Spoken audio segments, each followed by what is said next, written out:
Maria Alice, boa tarde. A gente está na nossa aula 8 de evolução. Hoje a gente vai falar sobre a evolução de mamíferos. Qualquer dúvida, qualquer comentário, pode interromper e falar junto, tá? Não precisa de esperar para tirar dúvida depois, não. Vamos conversando, já que estamos só nós duas. Subir a apresentação.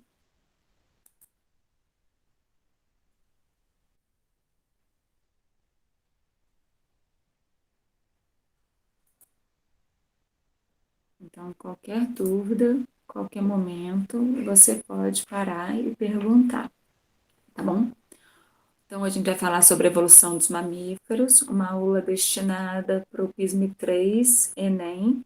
Meu nome é Letícia e eu sou professora de genética e evolução e hoje vou conversar com a... Ih, deu de branco. Ana Alice, Maria Alice, sobre a evolução de mamíferos. Então, primeiro a gente tem que pensar de forma ampla que os mamíferos, eles são um grupo altamente adaptado. Temos mamíferos em praticamente todos os territórios do planeta, desde dos ambientes mais áridos aos ambientes mais frios. A gente tem o grupo dos mamíferos separado em três subclasses. Os prototérios, também chamados de monotremados, que são é o grupo dos ornitorrincos e as equidnas. Eles são ovíparos com uma cloaca, os representantes é a equidna e o ornitorrinco. Então, eles vão colocar ovo. A gente vai falar mais um pouco deles. Os metatéricos ou os marsupiais, o embrião desenvolve parcialmente no interior do útero e depois sai do útero e vai para essa bolsa chamada marsúpio.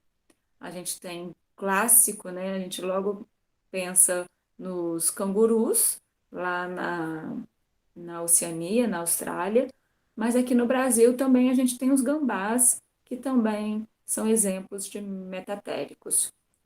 Os eutéricos ou placentários, aqui nós nos incluímos enquanto humanos, mamíferos, possuem placenta. Então a gente tem o ser humano, o cachorro, o gato, são exemplos dos eutérios ou placentários. Características da fisiologia dos mamíferos: possuem circulação sanguínea fechada, o coração tem quatro cavidades, sistema urinário com rins e bexiga, sistema digestório formado por um canal alimentar com glândulas associadas, glândulas de saliva, as demais glândulas digestivas, e o encéfalo desenvolvido.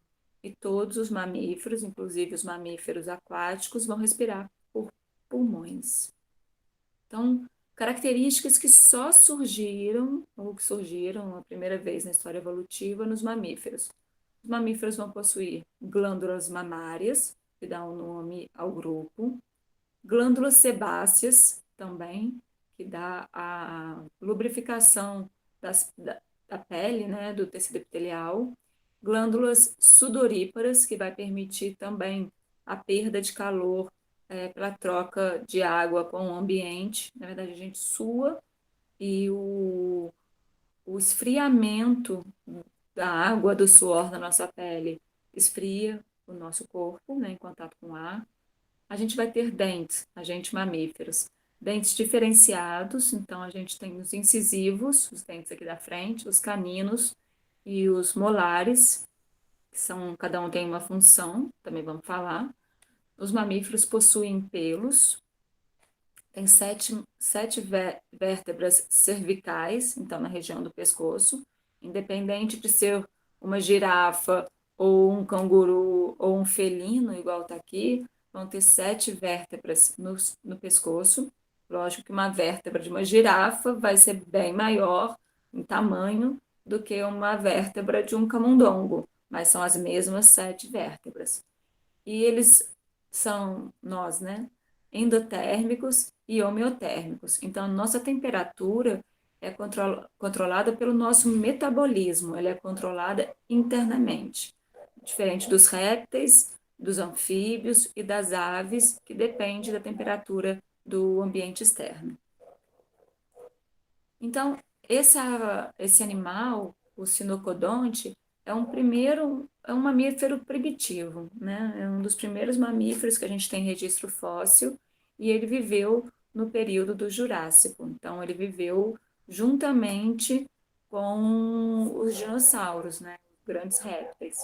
No entanto, após a extinção dos grandes répteis, os mamíferos que eram pequenos, tamanho de camundongos hoje em dia, eles ganharam um nicho ecológico muito grande, uma variedade imensa de alimentos e um ambiente a ser explorado, que antes era limitado pela presença dos répteis e os mamíferos, quando eles extintos, os répteis, puderam se espalhar por esses ambientes onde antes eles eram predados. Então, os mamíferos surgiram no Mesozoico, há cerca de 200 milhões de anos atrás, mais ou menos na mesma época do surgimento dos grandes répteis, que geralmente estão na nossa imaginação quando a gente pensa há 200 milhões de anos atrás. Então, Sim, sim. os mamíferos e os dinossauros, eles estão no mesmo período, tá? No entanto, os répteis, os grandes répteis. Espera que alguém chegou aqui, eu acho. Som Não, estranho. saiu que eu entrei pelo computador, eu tava no celular. Isso aqui saiu e entrou. Isso, É porque eu só escuto. entendi. Então, os mamíferos e os dinossauros surgiram no mesmo período evolutivo. No entanto, os mamíferos, por os dinossauros terem uma grande dispersão, um grande tamanho, uma grande quantidade de dinossauros carnívoros, os mamíferos competindo com os répteis, né, os dinossauros, não estava legal para os mamíferos, né? Então, os mamíferos só conseguiram se dispersar com a extinção dos grandes répteis. Lógico que temos répteis hoje em dia, coexistimos com eles, mas utilizamos nichos ecológicos, nós mamíferos em geral, nichos ecológicos diferentes dos répteis. Então, durante o domínio dos dinossauros, os mamíferos constituíam um grupo restrito de animais de pequeno porte e, em geral, de hábitos noturnos. Então, quando a gente vê um camundongo, de hábito noturno, pequeno porte, você pode fazer uma correlação com os primeiros mamíferos, tá? Os répteis dominavam aquele ambiente, aquele cenário. Eram ativos durante o dia e provavelmente se alimentavam desses pequenos mamíferos. Então, né, os pequenos mamíferos diurnos, eles foram extintos ou deixaram de existir naquele período porque eles eram predados pelos répteis. No entanto, os mamíferos noturnos conseguiram se manter e uma vez que os répteis são os dinossauros, foram extintos, esses mamíferos noturnos conseguiram se dispersar e também se adaptar ao ambiente diurno. Então, é possível que os primeiros mamíferos se alimentavam de ovos e de filhotes dos répteis, tá? Então, eles eram oportunistas e não dava para caçar dinossauro. Então, eles eram ou insetívoros ou vão se alimentar os que eram carnívoros, né? Vão se alimentar de ovos, insetos e os filhotes de répteis. Lógico que a gente tem os mamíferos também, que vão ingerir sementes e os que vão ingerir outros tipos de vegetais. Bom, características que separam os mamíferos dos grandes répteis. Os mamíferos têm a endotermia, o equilíbrio interno da temperatura corporal, o que permite uma atividade contínua, mesmo em condições de baixas temperaturas, podendo assim viver em regiões temperadas, procurar comida à noite. Essa característica da endotermia, que é a regulação térmica pelo metabolismo, permitiu que os mamíferos ampliassem as áreas geográficas que eles podiam colonizar. Então, enquanto os répteis, as aves, os anfíbios não colonizaram os ambientes muito frios, então as aves dos ambientes temperados, quando chega o inverno, elas migram para regiões mais quentes, porque elas não têm o controle interno da temperatura. Já nós, mamíferos, podemos e vivemos nos ambientes mais inóspitos. Então, temos lá o urso polar, que vai viver no Polo Norte, né, numa região muito fria. A gente tem animais que sobrevivem a mamíferos com baixíssima quantidade de água, como o canguru das estepes, na verdade, um roedor. E aí, com isso, pela temperatura ser controlada pelo metabolismo, os mamíferos precisam se adaptar a uma alimentação praticamente contínua, porque pelo, pela quebra da glicose da nossa alimentação que a gente tenha o fornecimento de ATP, que por sua vez vai ser quebrado liberando energia, calor. Parte dessa energia é transformada em calor. Então, por isso que a gente tem, nós, enquanto mamíferos, comemos muito, em comparação com um réptil, por exemplo, que fica muitos períodos, longos períodos, sem se alimentar. Uma cobra, quando come uma presa grande, ou até mesmo um camundongo, vai ficar 2, 3 dias sem alimentar, sem se alimentar. Enquanto nós, mamíferos, comemos continuamente. Então, a gente vive para comer e come para viver, porque se a gente não comer, a gente não libera o calor que o nosso corpo precisa. Nós, humanos, comemos um pouco a mais do que precisamos, mas, em geral, os mamíferos vão comer para manter o seu metabolismo. Os mamíferos, por sua vez, desenvolvem filhote no interior do corpo materno, então, essa característica é chamada vivíparos, temos exceções, vamos falar sobre elas. Então, nós humanos, nós mamíferos, somos vivíparos, e isso faz com que a gente aumente a chance de sobrevivência da prole, porque no período que os filhotes estão em desenvolvimento,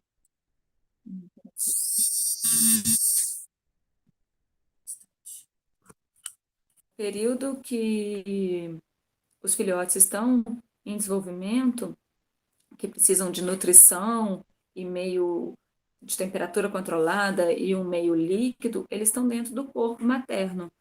Então, a gente tem um cuidado, uma sobrevivência dos filhotes muito maior do que se comparar aos répteis ou mesmo às aves, que têm a maioria dos répteis não tem cuidado parental, então eles colocam os ovos e vão embora. As aves a gente já tem cuidado parental, os pais, né, em geral o casal, cuidam dos filhotes até eles serem autossuficientes. Nós, mamíferos, cuidamos dos nossos filhotes por um tempo muito maior.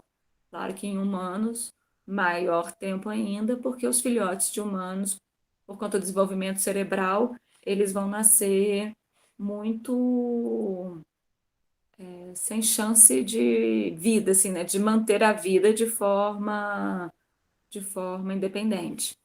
Então, aqui, essa característica dos mamíferos serem vivíparos é um grande avanço evolutivo. Então, os primeiros mamíferos a gente chama de proto de primeiro, primeiros mamíferos vão dar, não é nenhum desses que a gente tem hoje em dia, já é um mamífero fóssil hoje em dia. Eles vão dar origem aos monotremados, que é o grupo dos ornitorrincos e das équidinas, dos marsupiais, está muito feio a foto, mas é o grupo dos cangurus,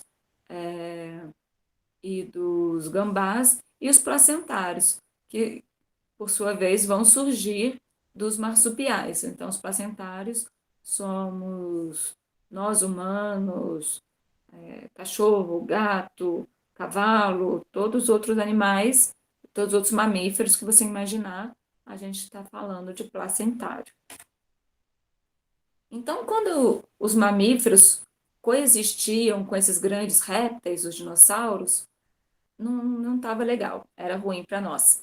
Então, com a extinção desses grandes répteis, abriu espaço para que os mamíferos tivessem condição de se expandir e passar a dominar o cenário na era Cenozoica. Então, a extinção dos répteis é um grande boom para a evolução e expansão do número de espécies de mamíferos. Então, a partir da extinção dos répteis, os mamíferos falaram: opa, está liberado, tenho alimento, não tenho predador.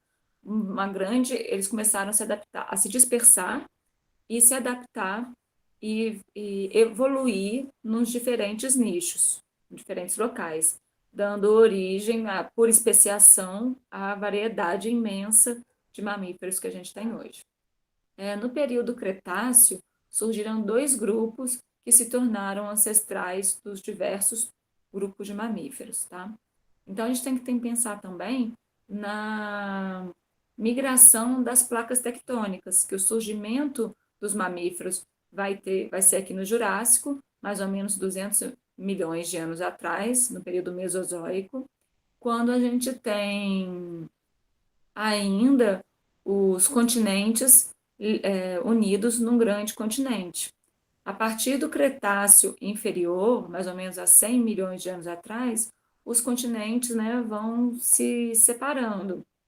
Então, as placas tectônicas vão migrando, vão se separando, e os mamíferos que estavam surgindo e estavam aqui se dispersando nesse grande continente, com a separação dos continentes, os mamíferos que estavam se dispersando, eles começam a se separar geograficamente. Então, aqui no Paleoceno, há 65 milhões de anos atrás, por exemplo, os mamíferos que estavam no continente africano já não trocam mais genes com os mamíferos que estão na América do Sul, por exemplo. Não tem mais migração dos grupos. Então, a gente começa a especiação, uma variação grande de especiação. Se a gente pensar nos mamíferos, como os cangurus, ornitorrinco, as équidnas, que estão lá na região da Oceania, né, da Austrália, Nova Guiné, a gente tem que ir lá,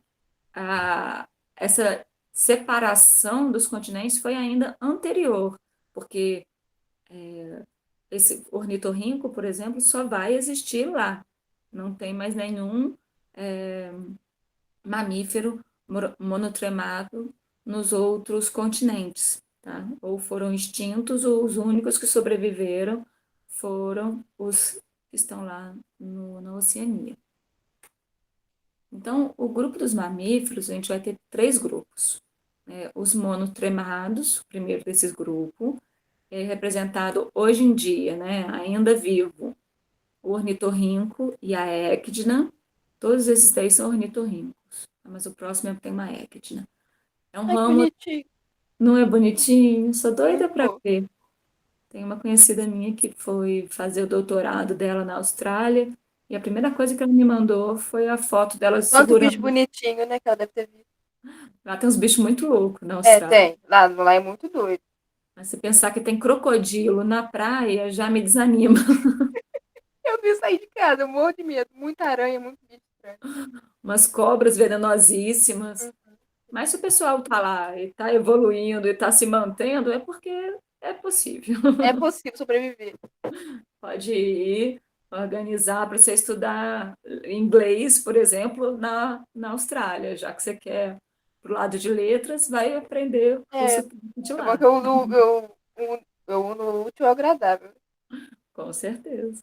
Viajar é muito bom. E dominando a língua inglesa ou francês é melhor ainda, né? Ai, meu sonho, eu adoro viajar. Vai chegar lá. A gente está trabalhando para isso e você também, está fazendo o melhor que você puder. Vamos lá. Então, os monotremados é um grupo direto, sem ramificação dos répteis, que são semelhantes aos mamíferos. Então, os monotremados é um grupo de mamíferos, mas ele é independente, tá? Ele tem uma evolução paralela. As fêmeas não possuem útero nem vagina. Então, tem uma cloaca, né? Assim como as galinhas, as aves, tanto o aparelho urinário e o aparelho genital está unido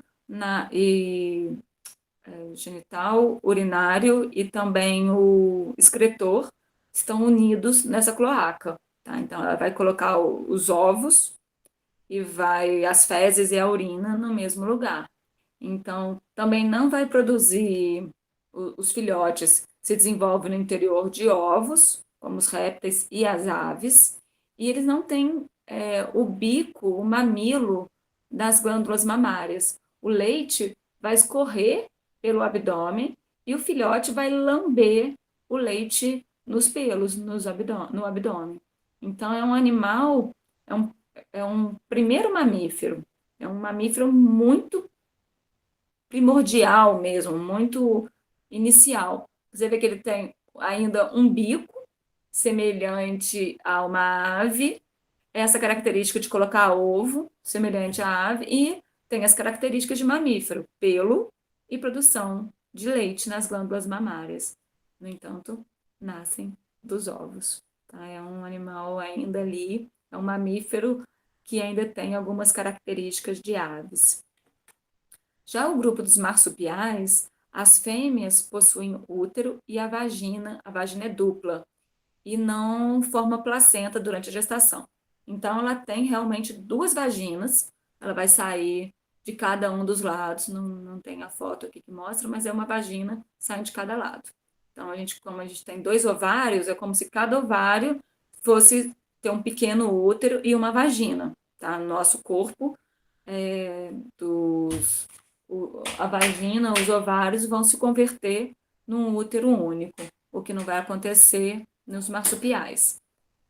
O embrião vai começar o desenvolvimento no útero materno, mas como o útero é pequeno, logo em seguida sai um feto muito prematuro, tá? Ele vai sair da vagina, pela vagina, e vai rastejar mesmo pelos pelos. Então, imagina que a vagina está aqui, né, debaixo do rabo, e ele vai rastejar até chegar no marsúpio, que é essa bolsa, que é uma dobra abdominal que está em volta das glândulas mamárias. Então, lá dentro do marsúpio, tem seis, acho que seis, quatro ou seis glândulas, né, tetas, mamilos, onde que o filhotinho ainda muito prematuro, sem pelo, sem enxergar, nem em comparação com o filhotinho do gato, sem pelo, sem enxergar nada, muito mal formado, ele vai grudar na glândula, né, no mamilo, na glândula mamária, Nossa, não sabia.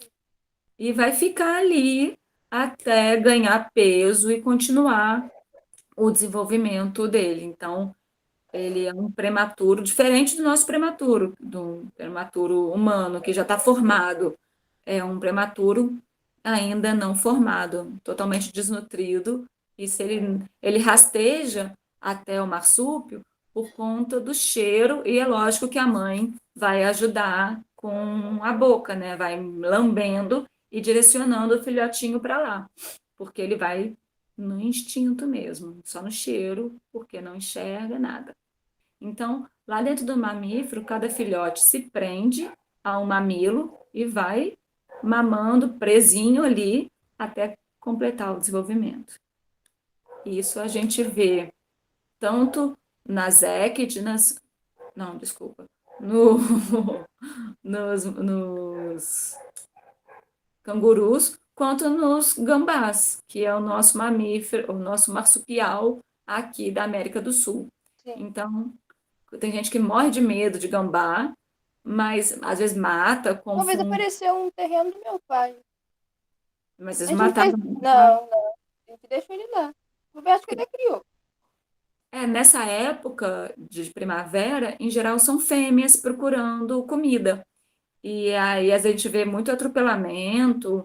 Eu, na faculdade, eu estudei gambá, e muitas que estão procurando alimento, né, estão migrando muito, tá cheio de filhotinho no marsúpio.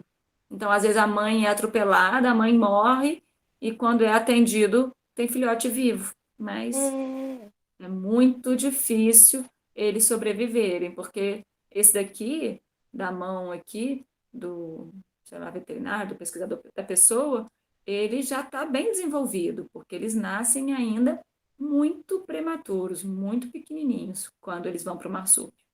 Então, quando a fêmea de gambá começa a carregar, os filhotinhos saem do marsúpio, eles já estão maiores, e ela carrega eles todos. E eles voltam para o marsúpio, mesmo não cabendo, Então aqui, ó, tem um filhotão de canguru, quase que não cabe mais, ó, as patas para fora, mas ele continua entrando tanto para mamar quanto para proteção. Já as équidinas, que é também um monotremado, né, semelhante ao ornitorrinco, ele tem um pênis muito louco. O pênis dele tem quatro glândulas. Caraca, Uhum. Eu doido coloquei mesmo. essa foto aqui porque dá para ver aqui duas glândulas, tá vendo? Como se fosse a ponta do pênis. Eles têm quatro. Então é um animal muito estranho que está lá na Oceania. Então esses animais muito estranhos a gente vai encontrar lá por conta da migração dos continentes ainda serem anterior, né? O primeiro continente que separou foi a Oceania e a Austrália como maior país. A gente tem os animais que ficaram lá, são os mamíferos mais primitivos. E depois, com a separação dos continentes, eles pararam de trocar genes, né? E se especiaram de uma forma diferente dos outros mamíferos dos outros continentes. Então, aqui a gente tem um de Délfia, então são de dois, Delphi é vagina. Os gambás também têm duas vaginas, assim como os cangurus. E também temos grupos dos mamíferos placentários, onde temos nós, os felinos, aqui um boto, um bicho preguiça. E a característica é que toda a gestação, durante toda a gestação, o feto fica dentro da placenta e ele só nasce quando ele está totalmente pronto. Claro que a níveis, né, humanos, a gente vai ver na próxima aula que a gente tem, por ter uma cabeça tão grande e um desenvolvimento cerebral tão complexo, a gente fica muito mais dependente dos pais, né, principalmente da mãe, por conta da alimentação, do que os demais mamíferos. Mas os mamíferos placentários, todos nascem precisando de cuidados parentais intensos. Então, a fêmea, embora um filhote de felino, por exemplo, nasça muito mais formado do que um filhote de primata, ela precisa de muito cuidado dos pais para sua sobrevivência. Características gerais de mamíferos, que todo mamífero tem, né? A gente vai ver que tem exceção. Então, formação de glândulas mamárias. Então, as fêmeas têm glândulas mamárias, o que dá nome ao grupo mamífero. E assim, por meio das glândulas mamárias, os filhotes são alimentados e vão receber os nutrientes necessários para adquirirem autonomia até buscar o próprio alimento. Então, a principal característica de mamífero, se tiver uma questão lá marcando, falando qual a principal característica de mamífero, a gente vê que eles são endotérmicos, possuem temperatura, né, regulam a temperatura corporal pelo metabolismo. Eles são vivíparos, o desenvolvimento é dentro do útero, com exceção do ornitorrinco, mas principalmente os mamíferos têm glândulas mamárias. Então, se marca lá que a gente mama, é um alimento completo para o filhote. O nosso corpo é recoberto de pelos, tá? Mesmo nós humanos que temos pouco pelos, temos pelos. É claro que as baleias, os botos, né, os totalmente aquáticos, não têm mais pelos, perderam os pelos ao longo da evolução, mas os antepassados tiveram pelo, tá? Então é uma característica que foi perdida. Então, Oi, pode falar. Ah, sim, isso eu não sabia. É, que bom. Eu tava com o microfone desligado tentando falar e ia ser difícil. Ai, não tem jeito. Então, uma característica que, embora nós, mulheres, em geral, não gostamos do pelo ao longo do corpo, nada contra o pelo do cabelo, da sobrancelha, né? Mas o pelo ele é necessário para a proteção do corpo, para regular a temperatura. Então, os nossos pelos também, quando a gente está com frio, que o pelo levanta, ele cria um colchão de ar entre a pele e o pelo, né? Aquela superfície, faz proteger da nossa pele do frio. Então, a gente tem É um processo evolutivo que nós humanos vamos perdendo e vamos brigando com os pelos, mas eles têm função. Os pelos da área genital protege também a área genital, tanto com, tanto no impacto durante a relação sexual, quanto também contra outros micro-organismos. A gente fica brigando, depilando, mas os pelos são importantes. Mas o machismo está aí, o patriarcado que fala alguns padrões. E Sim. a gente luta Até contra nisso, eles. né? É assim, enquanto a gente. Ah, eu não gosto do pelo, eu não me sinto bem, e isso for uma opção sua, tudo bem, seu corpo, suas regras. Mas se for uma imposição do namorado, do pai, dos homens ao seu redor, e até das mulheres mesmo, muitas mulheres são machistas, e falam, ah, a axila tá peluda, que mulher feia, deve ser sapatão. Esse tipo de raciocínio, Sim. não, a gente tem que acabar com ele. É, verdade. Não pode existir, né? Não, a gente tem que escolher, né? Nosso corpo, ninguém está falando que o homem tem que depilar, tem que ser assim, tem que ser assado. A gente pode ter preferência. Seleção sexual é uma característica evolutiva. Então, a gente pode preferir homens com mais pelos, homens com menos pelos. Homens podem preferir mulher com mais pelo ou mulher com menos pelo, mas uma seleção sexual. Isso não pode ser imposto pela sociedade. Com certeza. Ela faz isso, né? Mas a gente luta Uhum. contra isso. Então, mas é característica dos mamíferos ter o corpo coberto por pelos. E esses pelos vão ajudar a manter a temperatura corporal adequada ao ambiente. Então, os animais que vivem em locais mais frios vão possuir um pelo mais denso e longo, para maior proteção. Então, quando a gente pensa no urso polar, ele tem mesmo no inverno, ele vai ter mais pelo do que no verão, para proteção. Você tem cachorro em casa, você vê que no verão o cachorro perde pelo, e no inverno ele fica mais peludinho para aguentar mesmo as temperaturas mais baixas.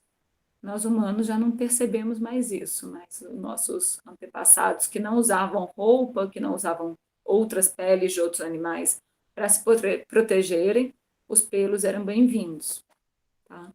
Então, já em regiões tropicais, os animais vão ter os pelos mais baixos, né? Mais rasteiros. Então, quando a gente compara um felino, por exemplo, uma onça e um felino das neves, é, a quantidade de pelo da uma onça tropical é menor, tá? E tem os exceção, a exceção que são os mamíferos aquáticos, como as baleias, os botos, o peixe-boi. Aqui no caso é um leão marinho, que a gente vê aqui um macho como característica sexual, né? Ele é bem peludão. Então ele tem esse pelo aqui em volta do pescoço, parece uma juba, que é uma seleção sexual. As fêmeas de leão marinho acham esse pelo super sexy, porque é um jeito de falar que o animal é bem nutrido e se ele é bem Ah, sim. Eu adorei o muito sexy. ué, né? Mamíferos, suas características, suas preferências. Mas evolutivamente fala que se ele tem muito pelo e o pelo tá bonito, quer dizer que ele é bem nutrido. Se ele é bem nutrido, eu como uma mãe que vou ter que gerar filhotes e cuidar dos filhotes, então vai me dar muito trabalho gerar e cuidar. Eu prefiro ter filhotes, né? De um macho bem nutrido e forte que vai passar esses genes para os meus filhotes. Claro que a fêmea do leão marinho não pensa em termos evolutivos, mas a evolução ao, ao longo do tempo vai moldando as nossas preferências sexuais também. Então, quando a gente escolhe um parceiro forte, a gente está lá dentro do nosso ser humano primitivo, pensando, ah, aquele macho lá, ele é bom, porque ele é um bom caçador e vai me ajudar a cuidar dos filhotes. Hoje em dia a gente tem que quebrar isso e ver outros padrões. Tá? Mas é assim que o nosso cérebro primitivo pensa, nada diferente do leão marinho. E a gente também tem outros aspectos que são característicos do mamífero, como a variação da arcada dentária. Então, a gente tem A arcada, evolutivamente, ela vai ser caracterizada para que ela possa abocanhar, matar e comer a sua presa. Então, os carnívoros, você olha para sua gatinha, ela tem os dentes incisivos, né, os dentes da frente, são os dentes de segurar. O canino, que é o Sim, eu já dente, reparei na boca dela algumas vezes. elas fazem, e quando elas dão umas bocadinhas na gente, Uhum. né? O Toda hora, canino, nossa, um dia que eu fui deixar ela de jejum uhum. pra caçar, ela me mordeu, ela estava revoltada. E quando você faz um carinho que ela não quer mais, ela pode te dar uma mordida mais forte, mas nunca vai usar o canino, Uhum. raramente perfura, porque ela não tem o Não, objetivo, só faço. né? Mas os dentinhos fininhos sempre machucam. Eu tenho algumas mordidas. Então, os caninos são os dentes mais longos, característicos de carnívoros, enquanto os molares vão ser menos desenvolvidos, porque raramente os carnívoros mastigam. Em geral, se você observar os seus gatos comendo, eles engolem a ração praticamente inteira. Eles dão duas quebradas e engolem. Nós que somos onívoros, né, nos primatas, então nossa alimentação é ampla, a gente come desde carne a grãos e frutas e verduras, a gente tem os dentes mais ou menos mais iguais, né? Os nossos incisivos mais quadrados, o nosso canino menos pontiagudo e os molares também mais ou menos do mesmo tamanho dos incisivos. Tá? E a gente mastiga, então a gente tem molares mais desenvolvidos que os carnívoros, mas menos desenvolvidos que os herbívoros. Então, os herbívoros têm os incisivos, não vai ter essa barra aqui, ó, é porque está faltando aqui os caninos. Os herbívoros já não têm os caninos. Os caninos são dentes de para realmente perfurar a presa. Então, evolutivamente, esses dentes foram perdidos nos herbívoros porque eles não precisam perfurar, né, prender e perfurar o capim. O que ele vai fazer é só cortar o capim e vai fazer uma boa mastigação, tanto das folhas, dos grãos, das frutas. Então, a gente tem molares bem desenvolvidos nos herbívoros. Outra característica que aparece em mamíferos é a presença do diafragma. Esse músculo que controla a extensão e a contração do pulmão vai aparecer nos mamíferos. Então, a presença do diafragma é uma membrana responsável por auxiliar a liberação e a circulação do ar nos pulmões, o que vai separar também o tórax do abdômen.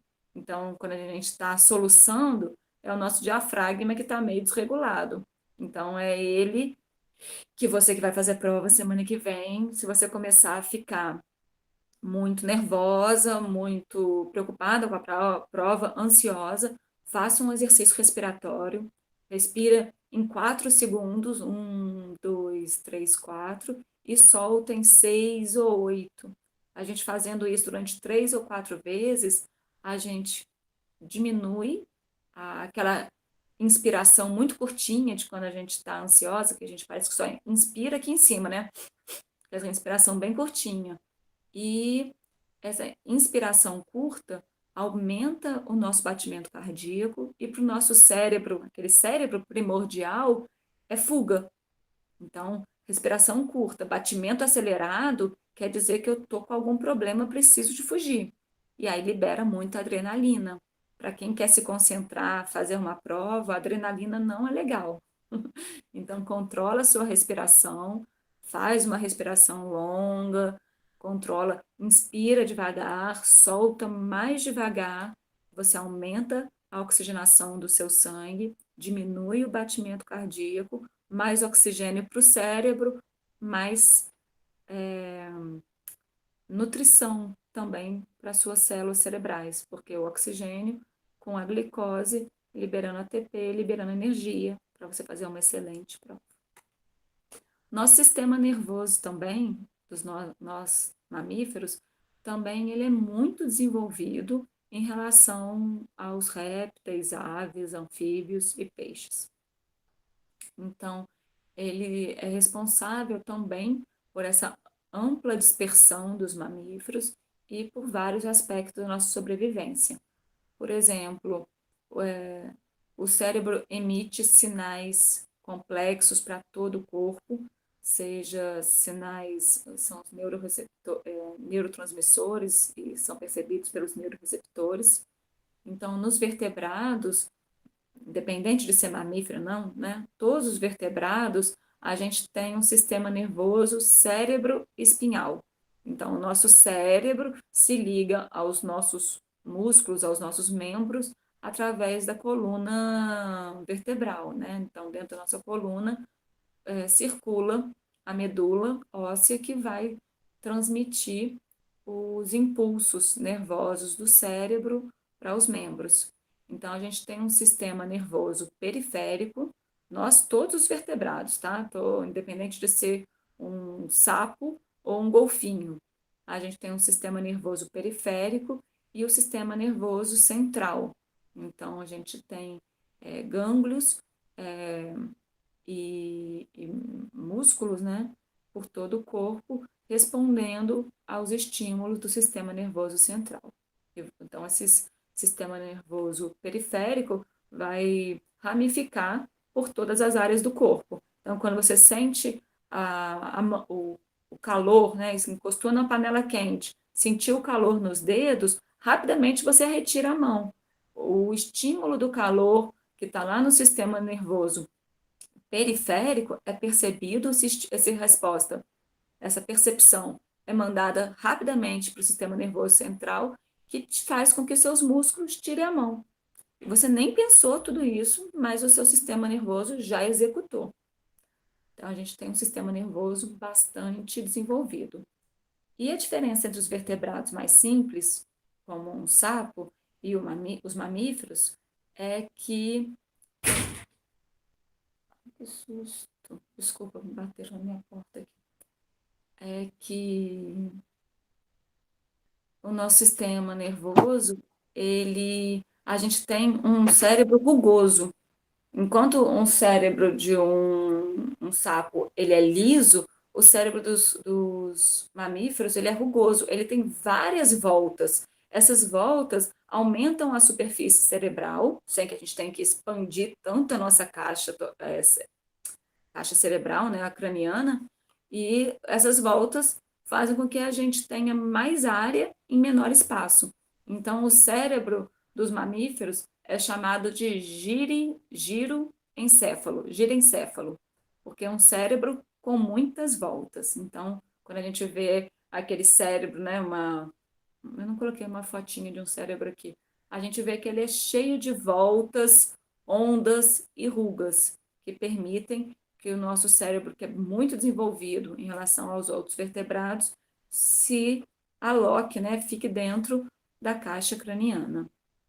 Então, aqui a gente tem golfinhos, que são mamíferos com o cérebro muito desenvolvido. E também o sistema nervoso, esse sistema faz com que a gente tenha uma outra característica dos mamíferos, que é viver em grupo. Tá? Os mamíferos vão viver em grupos, alguns mais, outros menos, né? Os felinos não costumam viver em grupo, a não ser os filhotes, ou na época reprodutiva, mas o sobreviver em grupo ajuda no cuidado parental.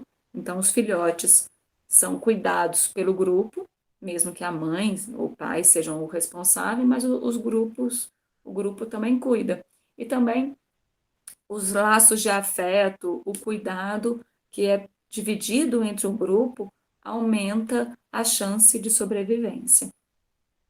É isso, Maria Alice. Obrigada pela atenção. Se tiver alguma dúvida, pergunte agora. Professora, tá ok. Eu não tenho nenhuma dúvida, não. A aula foi muito boa. Ai, que bom. Gostei muito. Depois você coloca os slides no Drive, né? Eu coloquei, já está lá. É, Aula eu vi uns outros lá, outras aulas eu já tinha assistido. temos 8 aulas já e Uhum. já está disponível material para leitura também, tá? Então você pode aprofundar mais lá e qualquer dúvida que você tiver, me marca no grupo do WhatsApp Uhum. que eu te respondo, tá bom? Muito obrigada. Obrigada, tá? Dá um beijinho nos seus bichos por aí. Tchau, Você tchau. também. Cuida dos nenéns aí. Pode deixar. Tchau. Tchauzinho. Até semana que vem.